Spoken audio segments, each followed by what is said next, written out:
Pray for Conor. Not because he cut his hair bald, because he's done as a fighter. He's cooked. Conor McGregor is a done, wrap, sealed and delivered, retired guy just fucking running from Michael Chandler. Here's why. Apex Sapien, greatest ever do it. Just let you know. So Conor, man, I'm looking at this motherfucker Conor. I don't know if everybody got a chance to watch the circulation, but Conor was chilling at a bar, bald, with a midget girl sitting there, and he's just looking around, wondering why he's not getting any attention, why nobody's looking at him. Let me tell you why nobody's giving you attention, Conor. Here's why. You ain't doing no fighting. And I don't want to hear about that he's a fighter. Listen, as a fighter, the game works like this. You set a date, you set a time, you set a venue or event, you set an opponent, and then you walk into a ring and you square off and you put the hands up. And I don't think Conor has done any of that for better part of almost 3 years now. And for good reason. For very good reason. Listen, I don't blame Conor. I don't blame Conor because at this point in Conor's career, I think he's like 35, 36. He's not cutting to 155. He's not cutting to 145.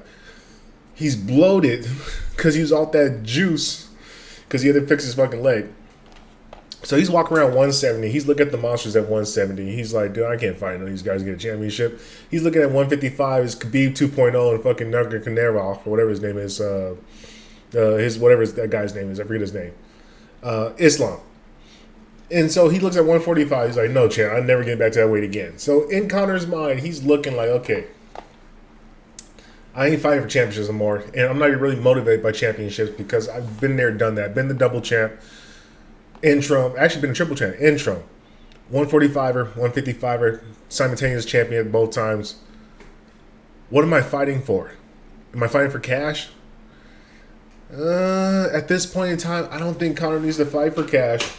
Now, he might get hard up and pressed for some cash pretty soon because the way he looks like he's spinning. But chances are, I think Conor's a lot more smarter than we think because otherwise he wouldn't be in this position anyway. And I'm almost 100% positive those yachts, those boats, and all those things, he's being paid to get on those things. He probably got some financial advisors, some trust, people around him to fucking put the money in the right place and make sure his kids, his mama kids, and everybody else has ever been a part of the McGregor lineage is straight. He has no reason to fight besides the love of fighting. And here's the thing. I'm going to tell you as an ex-football player, the further you get away from playing a football game, the less you want to play. Listen, you can give me $30 million.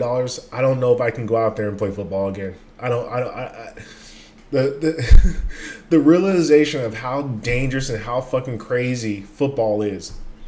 When you start to measure the consequences, you say, you know what? Yeah, I prefer my health and my body.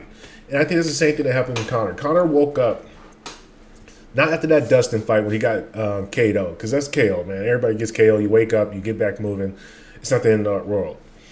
But after he got his leg shattered and going through that recovery process, the pain, the turmoil, walk around the boot, then reconstructing your leg, him just being able to walk again. Because a lot of times, like, you get a lot of setbacks with that type of injury because, like, it gets cut, you get staph infection, anything gets inside there, you got a metal plate in your leg. He's kind of looking at the situation like, man, dude, I got lucky. I even got fucking saved in that one. And Chandler is a fucking animal. Chandler doesn't care. He'll fight because he just fucking still loves fighting. And I don't want to do this.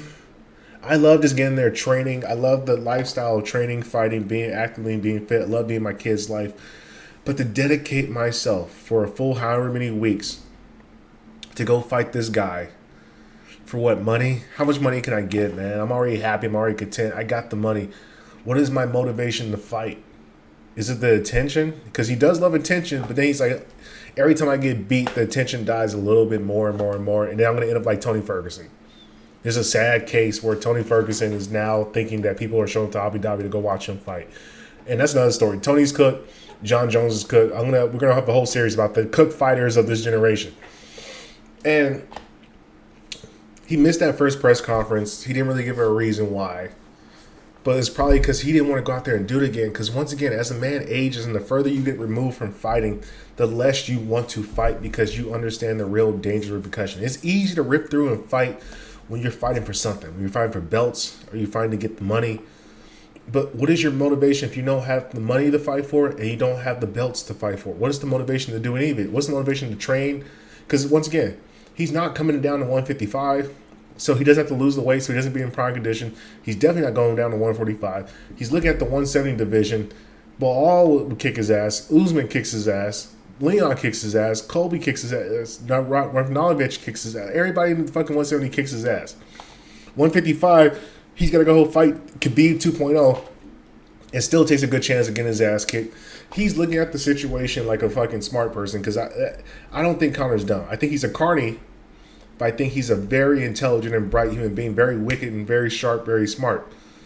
He's looking like, man, I've been doing blow. I've been drinking.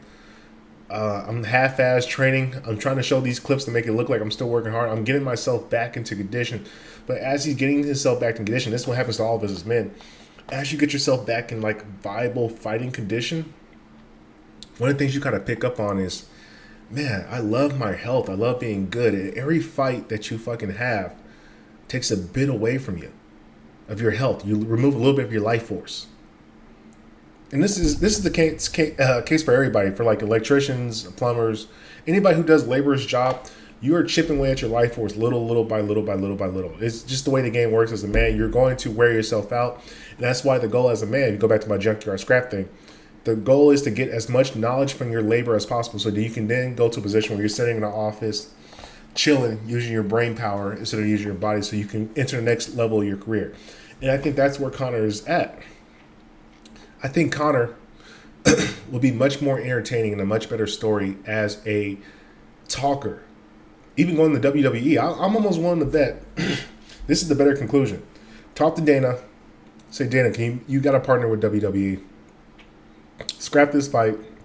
Me and Chandler, WrestleMania, WWE, and you'll get the same result. Because most Americans are degenerate gamblers. They just want to watch a show. And if you can watch the WWE, is one of the biggest products in the world because people just want a show.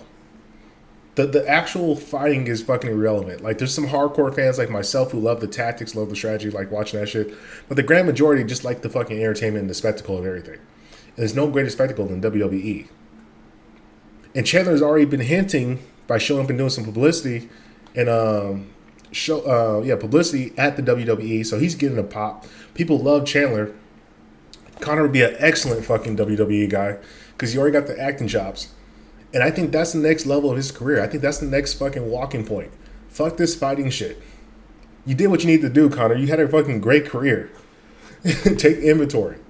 Move on to the next chapter of your life. Start a podcast. Where's you talking shit? You interacting with the fans.